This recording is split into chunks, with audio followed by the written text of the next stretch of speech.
Muy bien, 1 Tesalonicenses capítulo 5. La semana pasada llegamos hasta el versículo 8, pero quiero hacer un pequeño repaso de lo que Pablo está hablando aquí para que podamos tener un claro entendimiento de hacia dónde vamos el día de hoy. Si ustedes recuerdan, Pablo en el capítulo 4 y en el versículo 13 abrió un paréntesis en el cual empieza a explicar todo lo que va a pasar con aquellos que han muerto en Cristo y todo lo que va a pasar cuando el Señor venga por segunda vez y arrebate a su iglesia y se la lleve al cielo a estar con Él para siempre. En el capítulo 5, Pablo sigue hablando acerca de lo repentino que va a ser el arrebatamiento de la iglesia y de cómo los cristianos debemos estar preparados para que este día no nos tome por sorpresa, para que este día no nos agarre como un ladrón en la noche, sino que estemos siempre esperándolo, estemos siempre vivos, estemos siempre viendo hacia el cielo, buscando nuestra redención, porque como se nos dice en las Escrituras, nuestra redención está más cerca hoy que cuando creímos. Yo no sé cuánto tiempo hace desde que usted creyó en el Señor Jesucristo, puede ser 50 años, puede ser 20 años, puede ser 10 años. Hoy su redención, hoy la venida del Señor Jesucristo por usted como parte de la iglesia de Cristo está más cerca que cuando empezó a creer. Si usted creyó hace un año apenas, o hace unos meses apenas, o quizás hace unas semanas todavía, ¿verdad? De todas maneras, la venida del Señor Jesucristo por usted como parte de la iglesia está más cerca que el día que creyó. Y como los tesalonicenses debemos estar constantemente con nuestros ojos puestos en el cielo, esperando esa redención que Jesucristo va a traer. Por lo tanto, en el capítulo 5 y el versículo 1 al 8, lo vamos a leer rápidamente para agarrar el hilo de donde Pablo está hablando. Dice, en cuanto a los tiempos y las ocasiones, no hace falta, hermanos míos, que yo les escriba. Ustedes saben perfectamente que el día del Señor llegará como ladrón en la noche. De repente, cuando la gente diga paz y seguridad, les sobrevendrá la destrucción, como le llegan a la mujer encinta los dolores y no escaparán. Pero ustedes, hermanos, no viven en tinieblas, como para que este día los sorprenda como un ladrón, sino que todos ustedes son hijos de la luz e hijos del día. No somos de la noche ni de la oscuridad, así que no durmamos como los demás, sino mantengámonos atentos y sobrios. Los que duermen, de noche duermen. Los que se embriagan, de noche se embriagan. Pero nosotros, los que somos del día, debemos ser sobrios, ya que nos hemos revestido de la coraza de la fe y del amor y tenemos como casco la esperanza de la salvación. ¿Qué es lo que nos está diciendo Pablo aquí? Les estaba diciendo a los tesalonicenses y nos está diciendo a nosotros que como cristianos debemos permanecer sobrios. ¿Qué es lo contrario de estar borrachos? Pero no está hablando de simplemente no estar borrachos con alcohol, no estar borrachos con vino, no estar borrachos con los espíritus que el mundo conoce para embriagarse, sino no estar borrachos también con las corrientes del mundo, no estar llenos de las filosofías del mundo que opacan las verdades de Dios, no estar llenos de las diferentes maneras de pensar del mundo que siempre están tratando de luchar y de estorbarnos para que la visión que Dios ha puesto en nuestra mente y corazón se mantenga siempre al frente de nuestro pensar y de nuestro sentir. Porque como cristianos eso es lo que nos va a hacer que estemos preparados, ¿sí?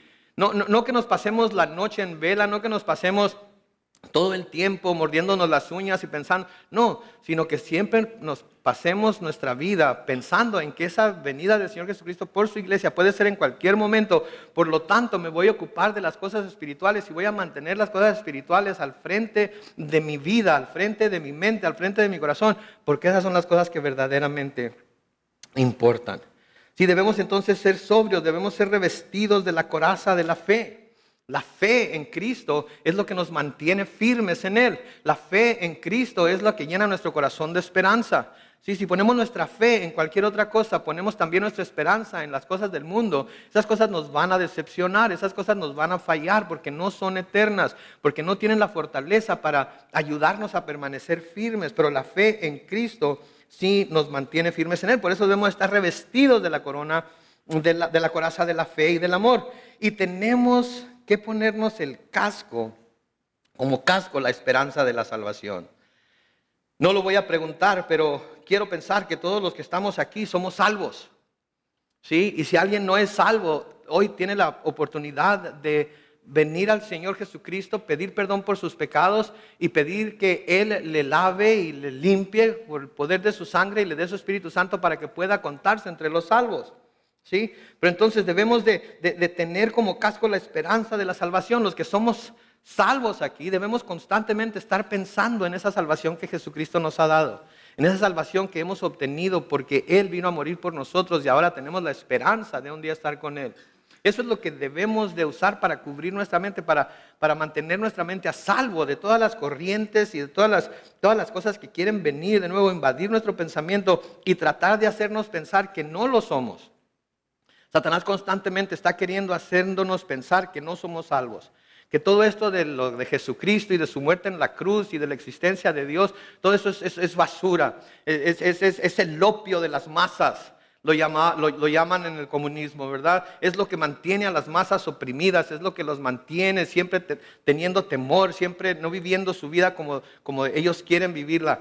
Pues no, la esperanza de la salvación pone nuestra esperanza en algo mucho más sublime, algo mucho más poderoso, algo mucho más, valga la redundancia, más mejor que cualquier cosa que podamos tener aquí en la tierra. Si los gobiernos nos fallan, ¿sí? Los gobernantes nos fallan, ¿verdad? Nuestros padres nos fallan, nuestros cónyuges nos fallan y como cónyuges fallamos, como hijos fallamos porque somos seres humanos, pero Dios nunca falla. Y el tener esa esperanza en nuestro corazón, el saber que cuando nuestra vida aquí en la tierra acaba, no termina todo, sino que tenemos una vida mucho más sublime y mejor en el cielo, eso nos da esperanza a seguir viviendo. ¿Verdad? Eso es lo que Pablo estaba tratando de decirles a los tesalonicenses, que a pesar de todas las tribulaciones, de todas las persecuciones, a pesar de todos los problemas que estaban teniendo, que se mantuvieran vivos en la esperanza de que Cristo iba a volver pronto. En el versículo 9 se nos dice, Dios no nos ha puesto para sufrir castigo, sino para alcanzar la salvación por medio de nuestro Señor Jesucristo. En la Reina Valera 60 dice, porque Dios no nos ha puesto, Dios no nos ha puesto Dios para ira. En otras palabras, sabemos que la gran tribulación de la cual hablan las Escrituras es la ira de Dios siendo derramada sobre el mundo.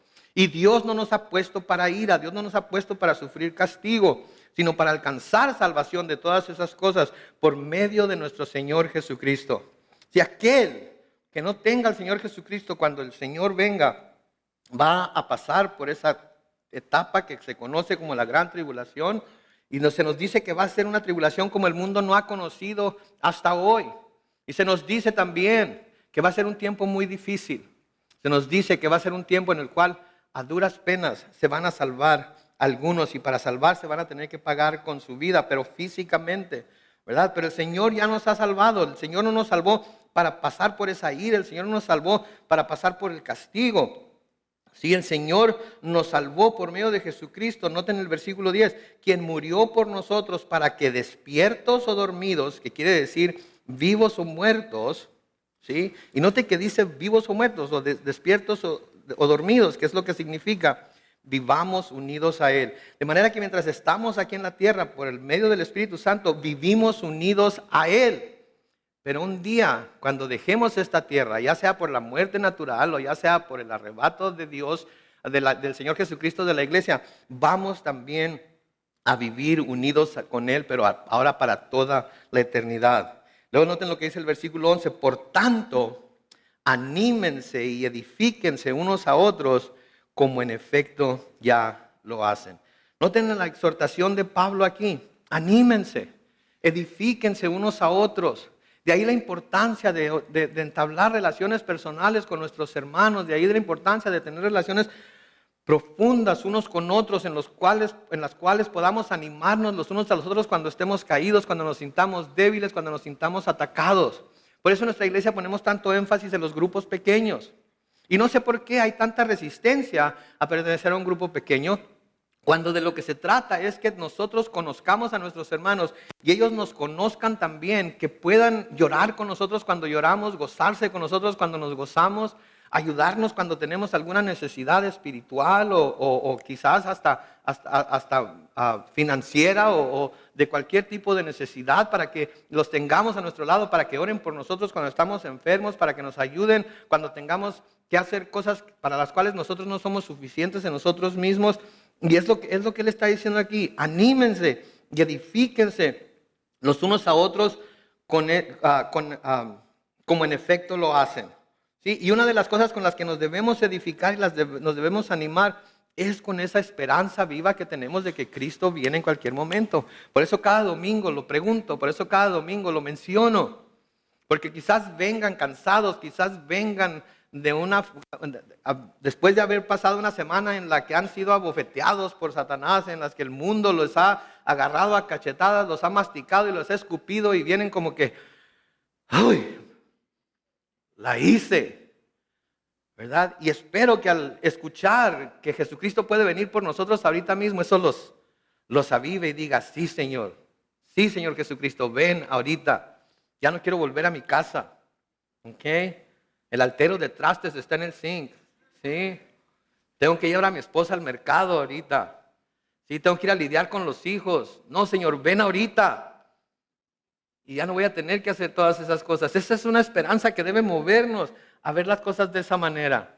Sí, y Jesucristo era lo que quería dejar en las mentes y corazones de sus apóstoles. Él mismo les habló de esa esperanza que tenían en Él. De hecho, en el Evangelio según San Juan, en el capítulo 14, los versículos 1 al 3, el Señor Jesucristo, hablando a sus discípulos, les dice, no se turbe su corazón. Ustedes creen en Dios, crean también en mí. En la casa de mi Padre hay muchos aposentos. Si así no fuera, yo les hubiera dicho. Así que voy a preparar lugar para ustedes. Y si me voy y les preparo lugar, vendré otra vez y los llevaré conmigo. ¿Para qué? Para que donde yo esté, también ustedes estén. ¿Se fijan? Entonces, esa es la esperanza que tenemos. Y no importa por qué estemos pasando aquí ahorita, no importa cuál sea la prueba por la que estamos atravesando, no importa la situación en la que nos encontremos, el saber que el Señor Jesucristo ha estado preparando un lugar para mí en el cielo, me hace desear que venga por mí para que me lleve y poder ver personalmente ese lugar. Imagínense la descripción que el Señor da a través de la palabra acerca del reino celestial, de lo que va a ser la nueva Jerusalén, de lo que va a ser ese nuevo mundo. Sí, las calles de oro. De un oro tan puro que casi que es cristalino. ¿Sí? Los árboles frutales a un lado y al otro lado del río, del agua de la vida, ¿sí? Del río que siempre está corriendo y que tienen 12 frutos cada árbol.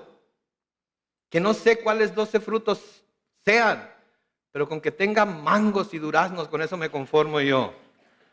¿Ok? Pero 12 y vamos a poder comer y comer y comer y no vamos a engordar. Y vamos a poder disfrutar los mismos frutos cada mes. Y vamos a poder estar en la presencia de nuestro Señor. Y cuando leo aquí que Él está preparando ese lugar para mí y que va a venir otra vez y que me va a llevar con Él para que donde Él está también esté yo, digo, sí Señor Jesucristo, ven. ¿Verdad? Y eso es es una de las razones por las que venimos a la iglesia. Para que ese anhelo se avive en nosotros. Si hoy venía rumbo a la iglesia y estaba viendo la lluvia y cómo estaba mojando todo, ¿verdad? Y me puse a pensar en cómo cuando la lluvia cae, trae nueva vida, ¿sí? Ustedes han oído hablar de Death Valley. Death Valley es el desierto más caliente, se podría decir, de todo el mundo, que está aquí en California. Y llega hasta los 130 grados Fahrenheit, ¿ok? Ahorita por las lluvias que ha estado trayendo este temporal del Niño, todo lo que es Death Valley está cubierto de flores amarillas, flores moradas.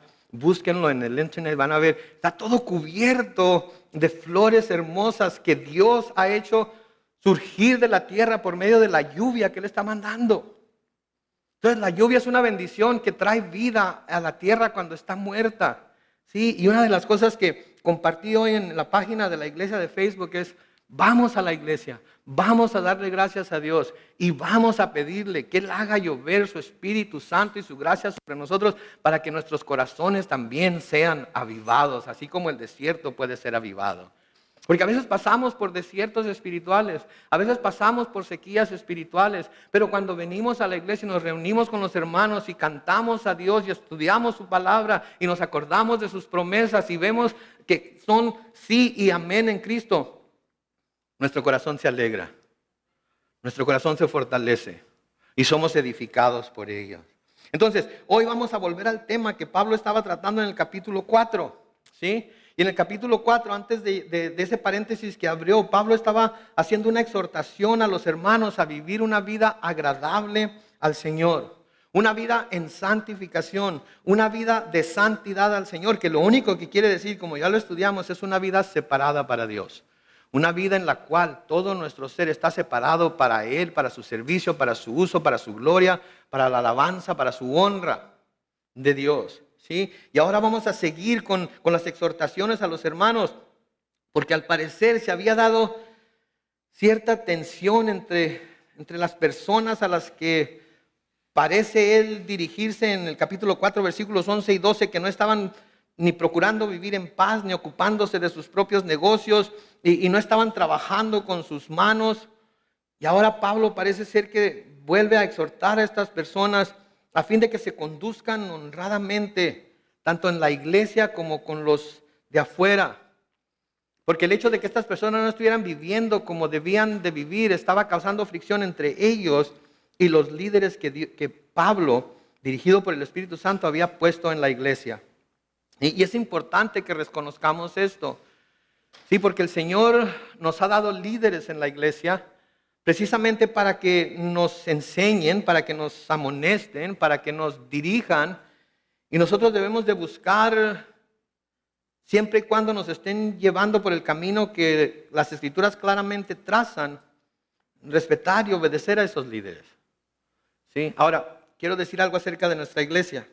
Nuestra iglesia no es una de esas iglesias que tienen una forma de dirigir que se le llama de pastoreo. ¿Sí? Sí, somos pastores, pero no somos de ese tipo de iglesia en el que los miembros de la iglesia tienen que ir con el pastor para consultar con él y pedirle permiso para todas las cosas que tienen que hacer.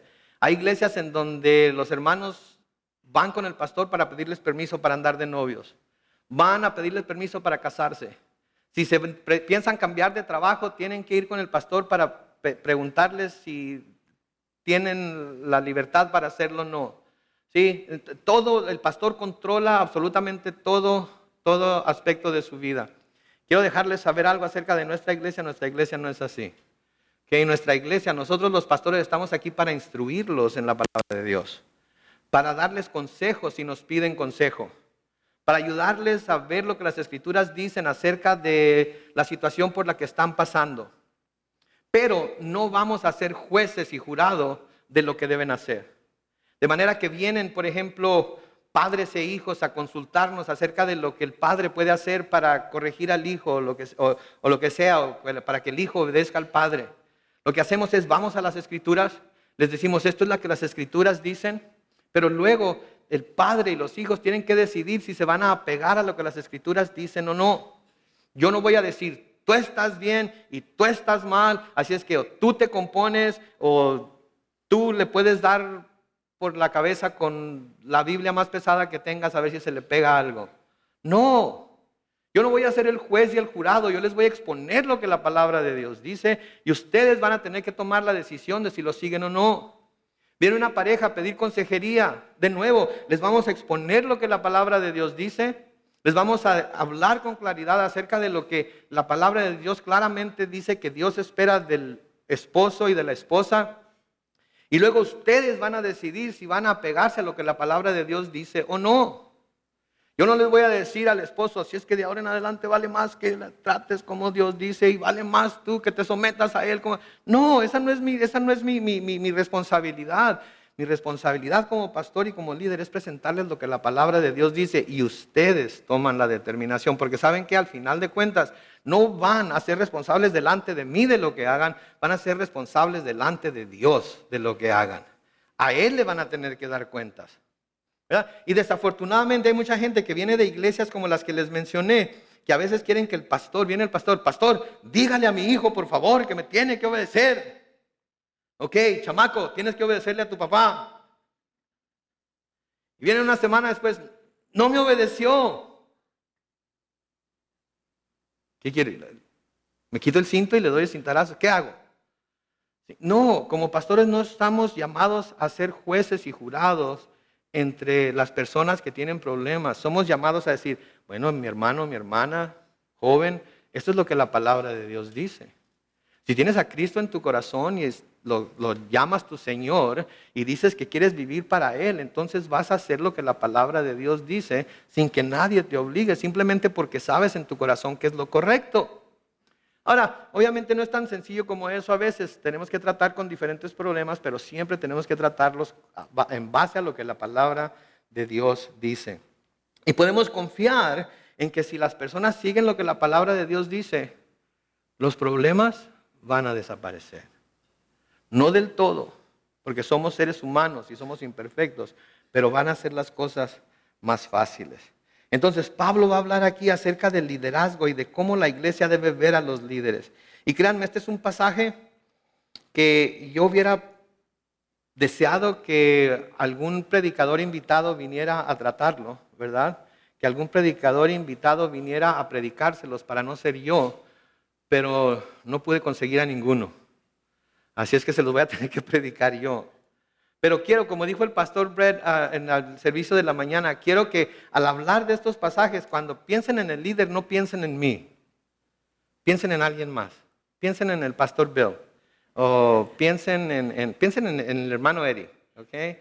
O en el hermano Rudy. O quizás Mr. Mesa. Piensen en otro, pero no en mí. ¿Okay? Porque es difícil cuando se predican estos pasajes, ¿verdad? Porque pues algunos de ustedes me conocen. Pero quiero que sepan que yo como Pablo me considero el menos digno de ser llamado líder.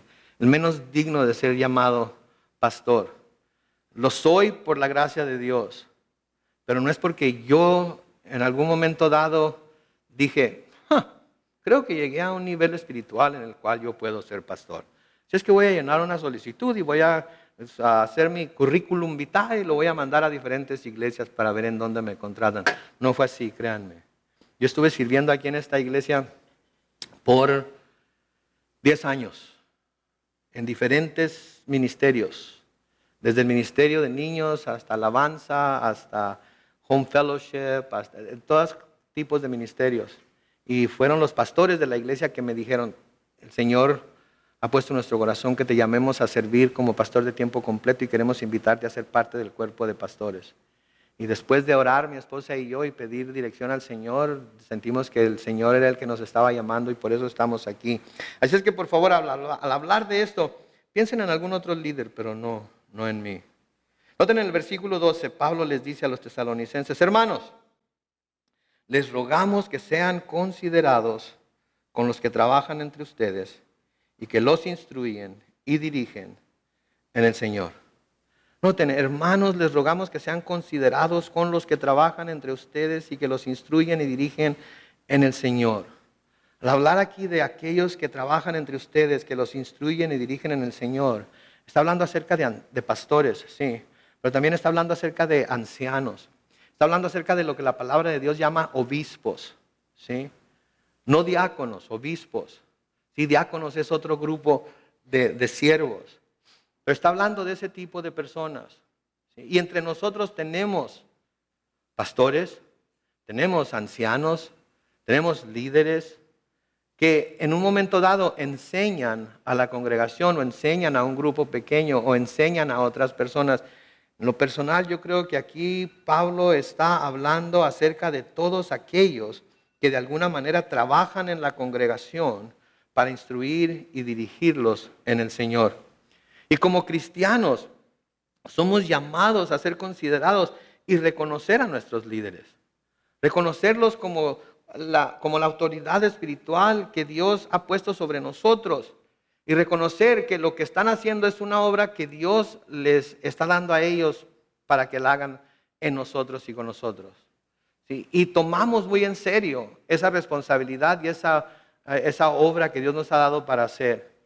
Y cuidamos mucho de que lo que estamos hablando sea claramente la palabra de Dios y no nuestros propios pensamientos. Y cuando es algo que nosotros estamos pensando, decimos, en mi opinión, esto es lo que quiere decir. Pero siempre confiamos en que ustedes como la congregación y parte del cuerpo de Cristo van a ser como los bereos, y cuando escuchen lo que se predica de detrás del púlpito, van a irse con una Biblia abierta a su casa, van a orar al Señor y le van a pedir al Señor que por el poder de su Espíritu Santo les confirme lo que el pastor predicó de su palabra.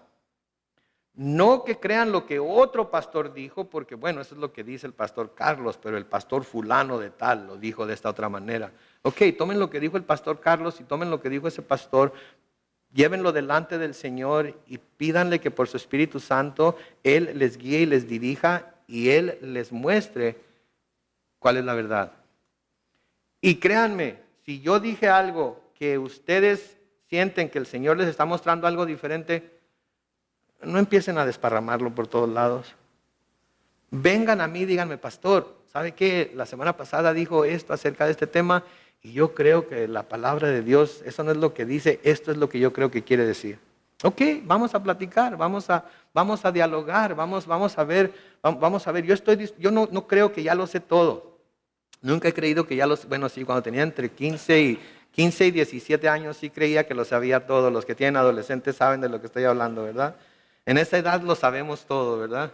Después de los 18, los 19 empezamos a darnos cuenta que en realidad no sabíamos tanto como creíamos y que en realidad nuestros padres eran los que sabían todo, ¿verdad? Pero en fin, ese es un tema para otra predicación. Sí, entonces debemos de hacer eso es lo que debemos hacer como creyentes, como parte del cuerpo de Cristo. Pero quiero que noten algo, quiero que noten cómo se describe a los líderes, cómo Pablo describe a los líderes aquí. Primero note que dice los que trabajan entre ustedes. Los que trabajan entre ustedes. ¿Cómo vamos a reconocer a los líderes? ¿Cómo vamos a ver quiénes son los líderes de nuestra iglesia? Vamos a verlos trabajar entre nosotros. Sí, no van a ser los que tienen títulos de líderes. No van a ser los que traen un cafete aquí que dice el anciano fulano de tal, o el obispo fulano de tal, o el pastor fulano de tal, o el reverendo fulano de tal. ¿Saben cómo vamos a saber quiénes son los líderes de la iglesia? Los vamos a ver sirviendo domingo tras domingo, martes tras martes. Cada vez que hay algo en la iglesia los vamos a ver sirviendo, los vamos a ver acomodando sillas, los vamos a ver acomodando el sonido, los vamos a ver trabajando en la comida, los vamos a ver en diferentes aspectos del ministerio que están sirviendo y están siendo líderes de otros, sirviéndose unos a otros. Primero entonces, la primera descripción que Pablo da aquí de los líderes son aquellos que trabajan entre ustedes. ¿Sí? Aquellos que trabajan entre ustedes, no aquellos que tienen el dedo mágico, ¿verdad? Eso, muévelo para allá. O aquello, no ahí, guárdalo acá. Tú, por favor, digo, ¿qué onda? Párate. ¿Verdad? No, es el que anda con la gente, siendo el líder, guiándolo, enseñándole, trabajando con y para ellos. ¿Sí? Las escrituras son muy claras. El reino de los cielos es muy diferente al reino de los hombres. El gobierno del reino de los cielos es muy diferente al gobierno de los hombres, ¿verdad? El Señor Jesucristo, hablándoles de esto a sus discípulos, en Mateo capítulo 20, los versículos 25 al 28, les dice, como ustedes saben, los gobernantes de las naciones las dominan y los poderosos les imponen su autoridad. Pero entre ustedes no debe ser así. Más bien, aquel de ustedes que quiera hacerse grande, ¿será qué? Su servidor. ¿Se fijan cómo funciona en el reino de Dios? El que quiera ser grande, el que quiera ser mayor, el que quiera ser reconocido como algo dentro de la iglesia, ¿qué debe ser? Servidor. Debe ser el servidor. Así es que si yo quiero ser líder de ustedes, ¿cuál es el primer requisito para poder serlo? Servirles. Estar dispuesto a servirles en lo que ustedes me llamen, a servirles en lo que ustedes me pidan que les sirva. Principalmente enseñando la palabra, porque eso es lo que Dios me ha llamado a hacer. Pero sirviéndoles de alguna forma. Y los líderes de esta iglesia, si quieren saber quiénes son los líderes de esta iglesia, vengan cada domingo a las 9 de la mañana y van a ver los líderes de esta iglesia. Vengan los martes a las 6:30 de la tarde y van a ver a los líderes de esta iglesia. ¿Sí? Vengan los sábados cuando hay sábados de trabajo y van a ver a los líderes de esta iglesia. ¿Sí? Porque somos llamados a servir. Somos llamados a servir. En el versículo 27 de Mateo 20 dice, y aquel de ustedes que quiera ser el primero, ¿será qué? Oh my gosh. Ahí está como un escalón más abajo todavía, ¿no? Digo, eso de servidor, pues como que funciona, ¿no? Soy un servidor, está suave, ¿no? ¿Verdad? Pero ahora dice que sea su esclavo. Eso sí calienta, ¿verdad? Eso sí duele, ¿verdad? Porque yo no soy esclavo de nadie. ¿Se acuerdan los fariseos lo que nosotros nunca hemos sido esclavos de nadie? ¿Verdad? Yo en mi casa yo soy el que mando. Sí, espero que donde quiera que vaya me reconozca como lo que soy. No seas su esclavo.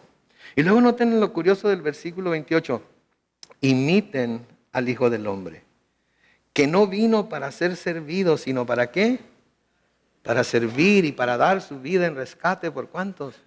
Por muchos. Noten, está diciendo, imiten al Hijo del Hombre. ¿Quién es el Hijo del Hombre? Jesucristo. ¿Quién es Jesucristo?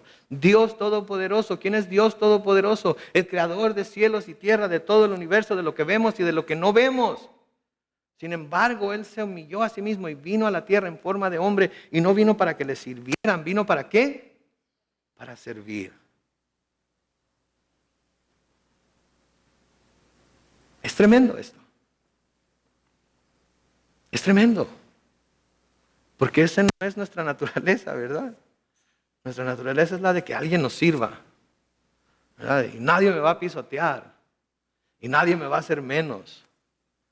Y todos se tienen que someter a mí, si no, se les va a aparecer Juan Diego, ¿verdad? Y no va a traer la Virgen a un lado, ¿verdad? No, es lo que el Señor Jesucristo no vino para ser servido, sino para servir y para dar su vida en rescate por muchos. En Mateo capítulo 23, los versículos 11 y 12, el Señor Jesucristo hablando también dice, el que sea más importante entre ustedes, ¿qué dice? Sea siervo de todos. ¿Cuánta gente importante tenemos aquí? ¿Cuánta gente importante tenemos entre nosotros hoy? Porque si somos gente importante, se nos va a conocer por nuestro servicio a los demás. Si somos gente importante en nuestro hogar, se nos va a conocer por nuestro servicio a nuestra esposa y a nuestros hijos. Si somos gente importante en nuestro hogar, se nos va a conocer por nuestro servicio al esposo y a los hijos. Si somos gente importante en el trabajo, ¿verdad? Aunque ahí sí nos dan títulos y nos dan posición y se nos paga de acuerdo a nuestro puesto y todo lo demás. De todas maneras, para ser gente importante delante de Dios, por más importante que seamos en el trabajo, vamos a servir a nuestros compañeros. ¿Sí? Versículo 12 dice, porque el que se enaltece será ¿qué? Y el que se humilla será ¿qué? Ok, entonces yo quiero ser enaltecido. Es que la fórmula para ser enaltecido es que humillarse. Humillarse. Pero no nos gusta humillarnos, ¿verdad? Mi papá, a quien amo mucho, se los digo por adelantado, siempre me decía, ¿tú crees que a mí me vas a humillar? Eso es lo que quisieras humillar. Quieres verme como Dios a los conejos, ¿verdad? Y yo nunca sabía de qué se trataba cuando me decía, ¿quieres verme como Dios a los conejos? Hasta que un día, armado de valor, le dije, bueno, ¿y qué os quiere decir eso? Y me dijo, es que me quieres ver chiquito y orejón. Porque se supone que cuando Dios ve hacia abajo, ¿verdad? Y ve a los conejos, ve algo así bien pequeñito y con unas orejotas así. Y mi papá me decía, no me vas a humillar, ni creas que me vas a ver como Dios a los conejos, ¿verdad? Esa es nuestra naturaleza. No nos queremos dejar humillar por nadie, pero si somos cristianos y vamos a seguir la fórmula que Dios tiene para ser grandes, entonces debo humillarme. Debo ser el más humilde entre todos y debo ser el siervo de todos. Entonces noten la descripción de nuevo, los que trabajan entre ustedes. Y luego dice, los instruyen. Los líderes son reconocidos por instruir a la congregación, porque están constantemente enseñando a los demás, están buscando la manera de discipular a los demás. Están viniendo al lado de las personas menos expertas, a las personas más jóvenes, enseñándoles cómo vivir la vida cristiana. Si es lo que Pablo le dice a Timoteo, que los que son ya ancianos enseñen a los más jóvenes, que las mujeres de más edad enseñen a las más jóvenes a amar a sus maridos, a cuidar de sus hijos. Sí, debemos entonces, todos los que somos parte de la iglesia, debemos de alguna manera estar instruyendo, o debemos estarnos instruyendo unos a otros. Debemos estar buscando oportunidades para instruirnos unos a otros. Si se acuerdan lo que Pablo escribe a los Efesios en Efesios 4, los versículos 11 al 13, y él mismo hablando de Jesucristo, del Señor, constituyó a unos apóstoles, a otros profetas, a otros evangelistas, a otros pastores y maestros, a fin de perfeccionar a los santos. Todos ustedes, como ya hemos estudiado, son santos. ¿Para qué? Para la obra del ministerio, para la edificación del cuerpo de Cristo, hasta que todos lleguemos a estar unidos por la fe y el conocimiento del Hijo de Dios, hasta que lleguemos a ser un hombre perfecto a la medida de la estatura de la plenitud de Cristo. Noten, lo que estamos haciendo aquí ahorita, yo como pastor, yo como maestro, los estoy perfeccionando, los estoy preparando por la enseñanza de la palabra de Dios a ustedes, que son los santos. ¿Para qué? Para la obra del ministerio. Para la obra del ministerio. ¿Qué quiere decir? Que todos los que estamos aquí ahorita debemos estar trabajando en algún ministerio. Somos llamados a algún ministerio. Yo no sé cuál sea ese ministerio. Dios le ha dado dones a usted que Él quiere que use en alguno de los ministerios que aquí en la iglesia se llevan a cabo. Y puede ser tan importante como el ministerio de oración, que creo yo es el más importante de todos los ministerios en la iglesia. O puede ser tan insignificante como ser maestro un día y estar acá al frente de la congregación exponiendo la palabra a la misma. No importa cuál sea, pero Dios lo está preparando a través de lo que se le está enseñando para el ministerio, para la edificación del cuerpo de Cristo. Luego noten también que dice, los dirigen en el Señor, en el sentido de proveer liderazgo, como un pastor sobre las ovejas. Y esto describe una clara y legítima autoridad, porque estamos dirigiéndolos. Los pastores y los que son líderes los dirigen en las cosas que vamos a hacer. Hoy, por ejemplo, después del servicio, como les dije, vamos a tener una junta allá en el Salón 101 para todos aquellos que quieran ayudarnos con lo de la preparación del picnic del Domingo de Resurrección, puedan expresarlo y tener su información para llamarlos, para darles cierta dirección en lo que se va a necesitar hacer, para que cuando llegue el momento estén listos para hacerlo. En la versión Reina Valera 60, que sin duda tienen ustedes ahí en su regazo, esta palabra de dirigen se traduce amonestan, ¿sí? Amonestar quiere decir hacer presente algo para que se considere, para que se procure o evite. Quiere decir advertir, prevenir, reprender. Sí, tiene un tono fraternal, o sea que son como hermanos mayores. Sí, los líderes debemos ser como hermanos mayores, debemos constantemente estar amonestando o exhortando a los otros hermanos. Cuando algún hermano está portándose de una manera que no debe, debemos nosotros poder decir, mi hermano, eso que estás haciendo, eso que estás practicando, eso que estás hablando, no va de acuerdo con lo que la palabra de Dios dice, no va de acuerdo con la profesión de fe que has hecho, de manera que déjame ayudarte, déjame ayudarte. Si yo como programa de televisión, déjame ayudarte, ¿verdad? Pero en fin, dirigimos, amonestamos, exhortamos, ¿sí? Y este es uno de los requisitos para aquellos que quieren ser obispos o pastores o líderes en la iglesia. Que tengan la habilidad para exhortar, la habilidad para amonestar, la habilidad para enseñar. ¿Verdad? Primero de Timoteo 3:2 habla acerca de eso, que sean aptos para enseñar. Y en el libro de Tito también, en Tito 1, los versículos 7 y 9, se nos dice, Porque es necesario que el obispo, el anciano, el líder, el pastor, como administrador de Dios, sea irreprensible. Y hablamos ya de lo que irreprensible quiere decir en unos estudios pasados.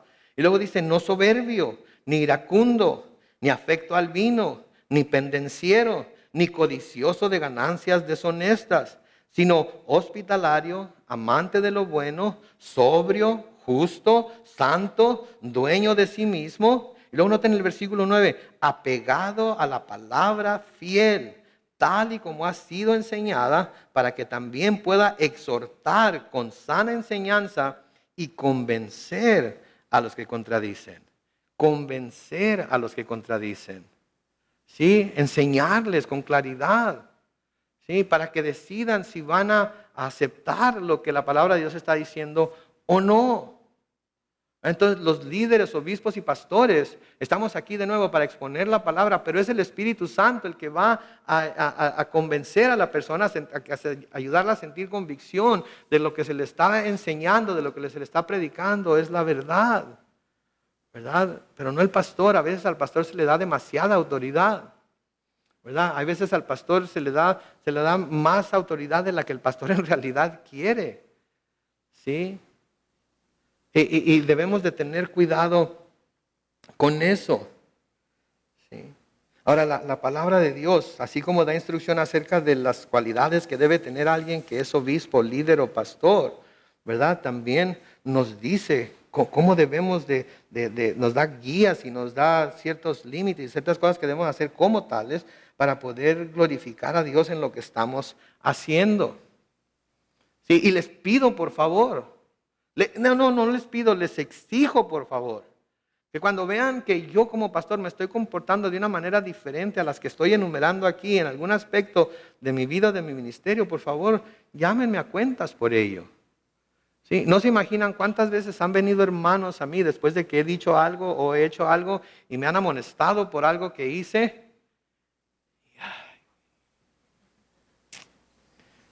Inclino el rostro y digo, elimínalo, Señor, por favor.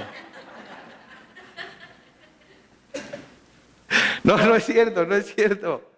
Digo, gracias, Señor, porque este hermano me ama tanto que tuvo el valor para arriesgar nuestra amistad, para arriesgar nuestra relación personal, para señalarme algo que estoy haciendo que no debo hacer. Ese es el verdadero amor. Ese es el verdadero amor. ¿Ok? Si usted anda de compras con su amiga todo el día, anda en la Macy's y anda por allá en Nordstrom's y probándose vestidos, ¿verdad? Y la persona que anda ayudándole ahí la ve de vez en cuando y se como que echa una risita así, ¿verdad? Y ya después de todo el día andar de shopping, se va a su casa y llega a su casa y se mira en el espejo y trae una espinacota aquí en el diente, ¿verdad? Y anduvo todo el día con su mejor amiga y su mejor amiga no le dijo que traía esa espinacota ahí en el diente. ¿Qué va a pensar usted? Ah, qué amiguita, ¿verdad? Con amigas como esa, ¿quién necesita enemigos, verdad? ¿Verdad? Pero no le dijo porque no quería ofender, quizás, porque no quería avergonzarla, quizás. Pero ahora que usted piensa que desde qué horas andaría yo con esa espinaca en el diente, se pone a pensar, hijo, qué bárbaro, le voy a hablar ahorita y le voy a, ¿verdad? Igual los varones. Me acuerdo el pastor Wes una vez. Ok, aguántenme, ok. Una vez el pastor Wes vino a mi oficina en una mañana que estaba yo preparando los versículos de la predicación de ese día. Y pasó así por enfrente de la puerta. Y luego se devolvió bien rápido. Y me hace, ¿qué onda?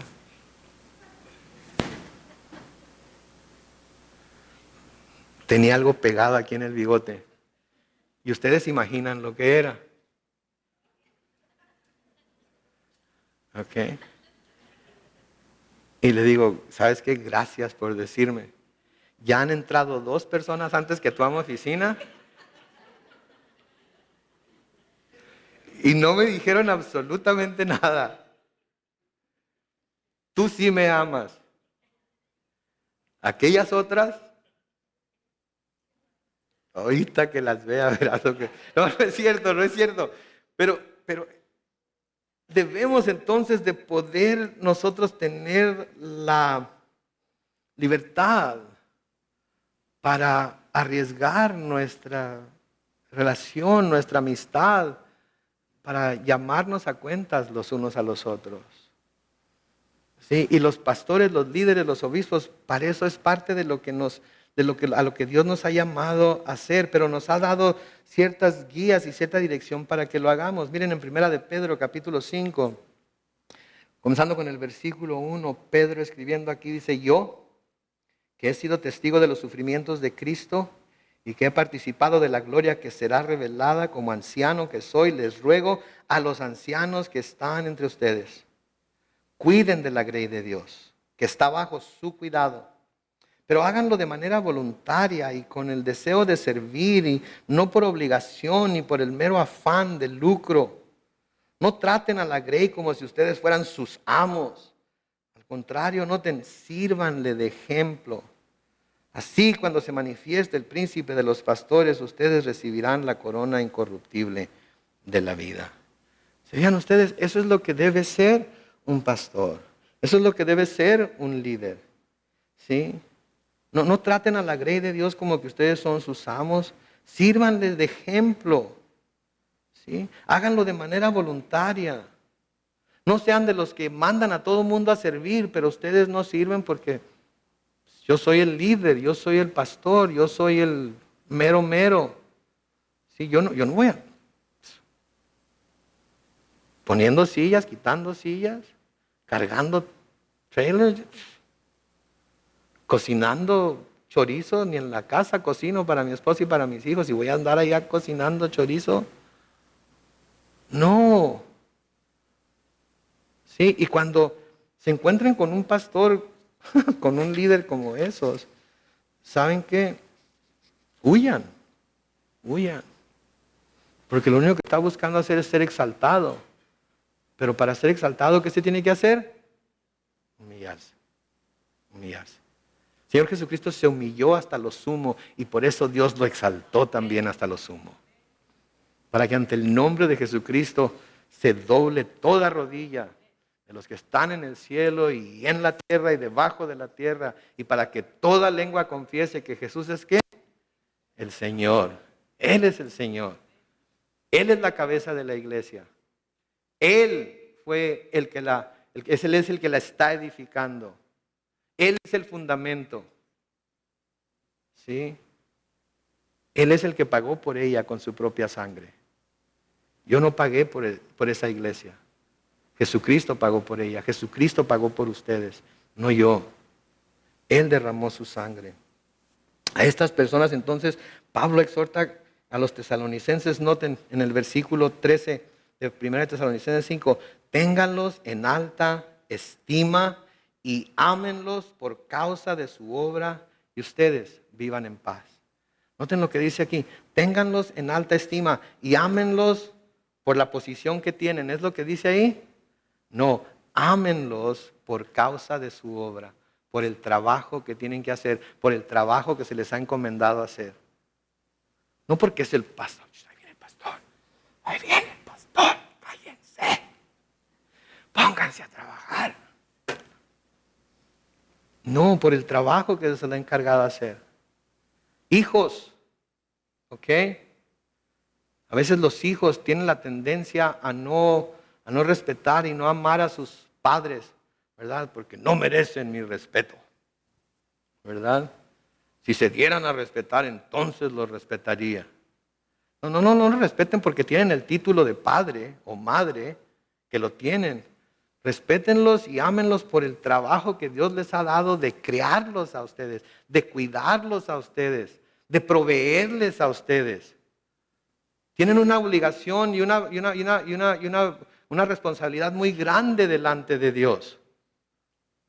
¿Sí? Y el título no significa absolutamente nada, es la obra que se les ha encomendado hacer. Y ¿saben qué? Tengo 2 hijos y ninguno de los 2 vino con instrucciones. ¿Ok? Y ustedes tampoco vinieron con instrucciones, vinieron con su propia personalidad, vinieron con su propio cerebro y su propio cerebro se ha desarrollado y ha empezado a pensar en algunos casos como de acuerdo a la personalidad y carácter que cada uno tiene. Sin embargo, sus padres son responsables hasta el día en que se vayan de la casa de sus padres de dirigirlos, ¿sí? De enseñarlos, de evitarles cosas que pudieran causarles problemas. De nuevo, no es el título, es el trabajo que Dios les ha dado para que hagan. Así como a los pastores y líderes de la iglesia se les ha dado ese trabajo. Ámenlos entonces, ténganlos en alta estima por causa de su obra. Porque un día van a tener que darle cuentas al Señor de lo que están haciendo. En Hebreos capítulo 13, en el versículo 7, dice, acuérdense de sus pastores que les dieron a conocer la palabra de Dios. Piensen en los resultados de su conducta e imiten su fe. ¿Se fijan ustedes? Piensen en los resultados de su conducta. ¿En dónde han tenido buenos resultados? ¿Qué conducta les ha dado buenos resultados? ¿Han exaltado el nombre de Cristo delante de ustedes mismos? ¿Qué conducta ha hecho que otros vengan a Cristo? Cuando vean ese tipo de conducta, imiten su fe. Pablo dice, síganme a mí como yo sigo a Cristo. En lo que yo sigo a Cristo, síganme.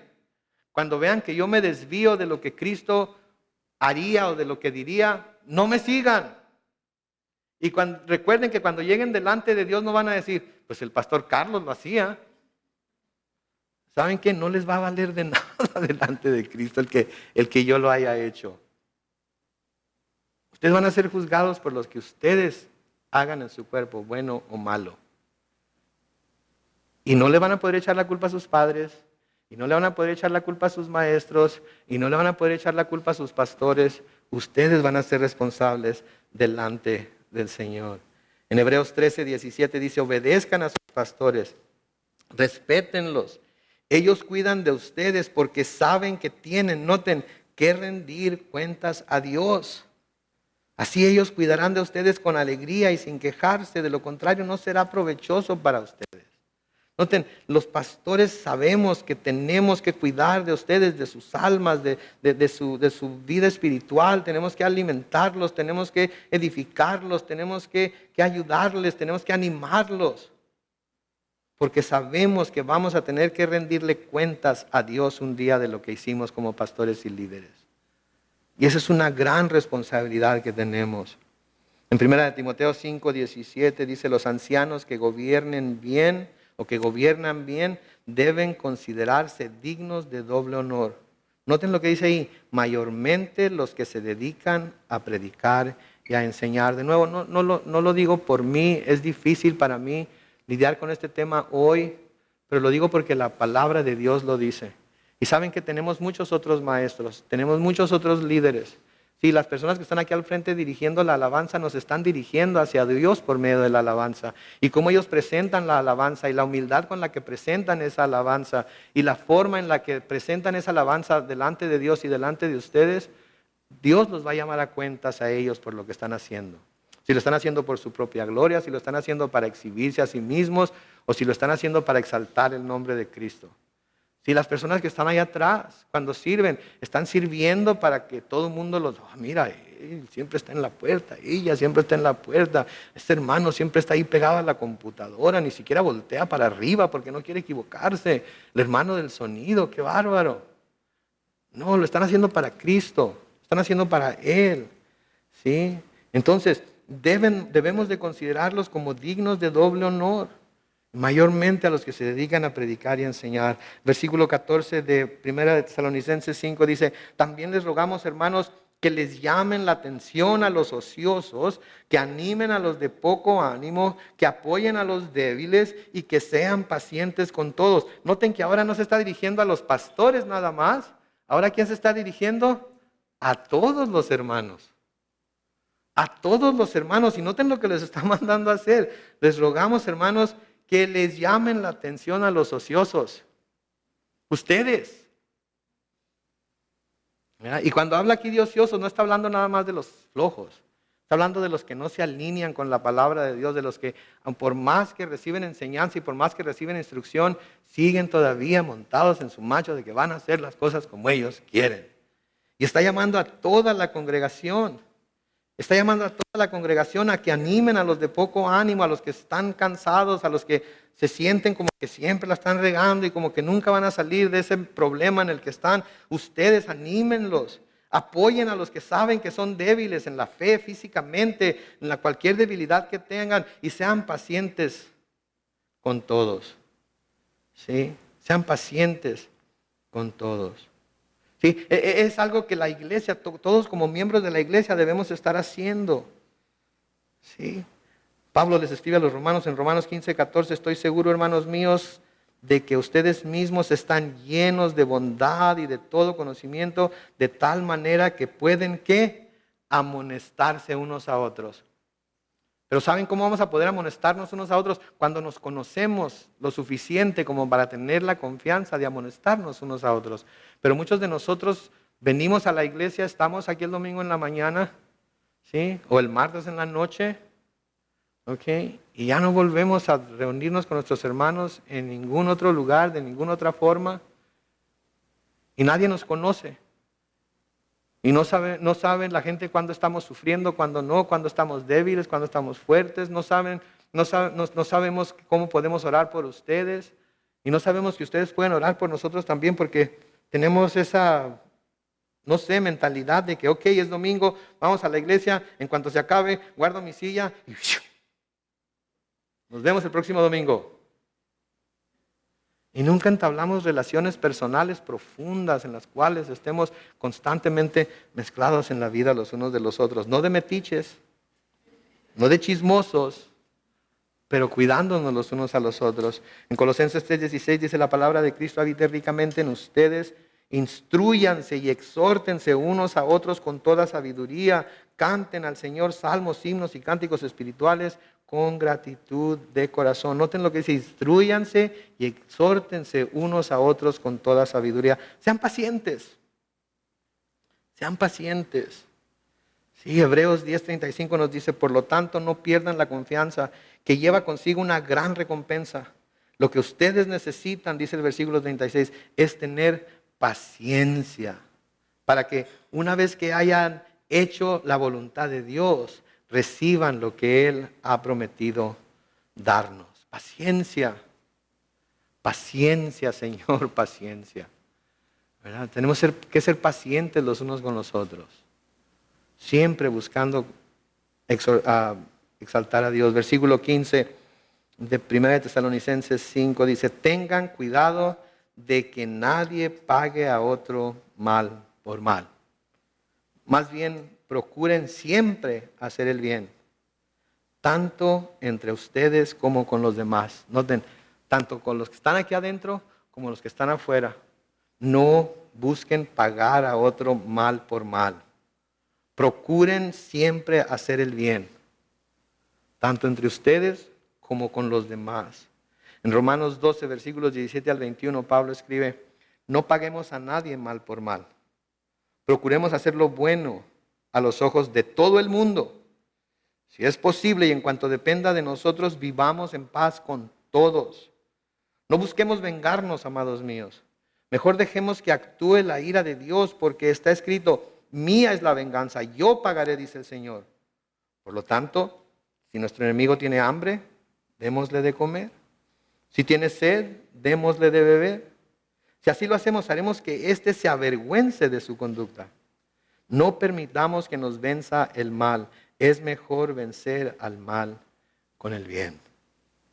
No debemos vengarnos nosotros mismos. Debemos dejar lugar a la ira del Señor. Primera de Pedro, capítulo 3, versículos 8 y 9. En fin, únanse todos en un mismo sentir, sean compasivos, misericordiosos y amigables. Ámense fraternalmente y no devuelvan mal por mal, ni maldición por maldición. Al contrario, escuchen lo que dice, bendigan, pues ustedes fueron llamados ¿para qué? Para recibir bendición. ¿Qué quiere decir? Que con la medida en la que bendecimos, nosotros también recibiremos bendición. ¿Qué tan grande es la medida con la que usted bendice a los demás? Porque la clase de bendición y la cantidad de bendición que quiera es la medida con la que va a bendecir a los demás. Entonces, si yo quiero ser bien bendecido, ¿qué voy a tener que hacer? Bendecir bien, ¿verdad? Si yo quiero mucha misericordia, ¿qué voy a tener que dar? Más misericordia. Si yo quiero harta gracia, ¿qué voy a tener que dar? Muchísima más gracia. Es la economía del reino de Dios. Es la economía del reino de Dios. Noten en Primera de Pedro, y vamos a terminar aquí mientras el grupo de alabanza pasa. Noten Primera de Pedro capítulo 2, versículos 19 al 25. El soportar sufrimientos injustos es digno de elogio si quien lo soporta lo hace por motivos de conciencia delante de Dios. Porque, ¿qué mérito hay en soportar malos tratos por hacer algo malo? Pero cuando se sufre por hacer el bien y se aguanta el castigo, entonces sí es meritorio ante Dios. Y ustedes fueron llamados para esto, porque también Cristo sufrió por nosotros, con lo que nos dio un ejemplo para que sigamos sus pasos. Cristo no cometió ningún pecado, ni hubo engaño en su boca. Cuando lo maldecían, no respondía con maldición. Cuando sufría, no amenazaba, sino que remitía su causa al que juzga con justicia. Él mismo llevó en su cuerpo nuestros pecados al madero, para que nosotros, muertos al pecado, vivamos para la justicia. Por sus heridas fueron ustedes sanados, porque ustedes eran como ovejas descarriadas, pero ahora se han vuelto al pastor que cuida de sus vidas. ¿Saben qué? Y ese es el secreto. Volvernos al pastor que cuida de nuestras vidas. Volvernos a Él. Reconocer que somos ovejas de su prado. Reconociendo que Él nos hizo y no nosotros a nosotros mismos. Reconociendo que fuimos creados en Él, por Él y para Él. Y que nuestra vida debe ser entregada a Él en santidad y servicio. Por último, Juan capítulo 10, versículo 11 dice: yo soy el buen pastor. El buen pastor da su vida por las ovejas. Yo soy pastor. Sí, y puede ser que algunos de ustedes me consideren su pastor. Y les doy gracias por eso. Y créanme que lo tomo la responsabilidad muy en serio. Pero Jesús es el buen pastor. Jesús es el que dio su vida por ustedes. Jesús es el que derramó su sangre para pagar por ustedes, para pagar su redención. Por último, en el versículo 14 y 15 de Juan 10 dice: yo soy el buen pastor. Yo conozco a mis ovejas y ellas me conocen a mí. Así como el Padre me conoce a mí y yo conozco al Padre, y yo pongo mi vida por las ovejas. Déjeme preguntarle algo. ¿Conoce usted a Jesús ahora como su pastor? Porque si no lo conoce, puede conocerlo. Lo único que tiene que hacer es reconocerlo primero como tal y puede conocerlo a Él como su pastor. Pero tiene que decirle: Señor, quiero que tú seas mi pastor. Amo al pastor Carlos, lo respeto, pero quiero que tú, Señor, seas mi pastor. Quiero que tú me guíes, que tú me dirijas, que tú me muestres el camino. Amén.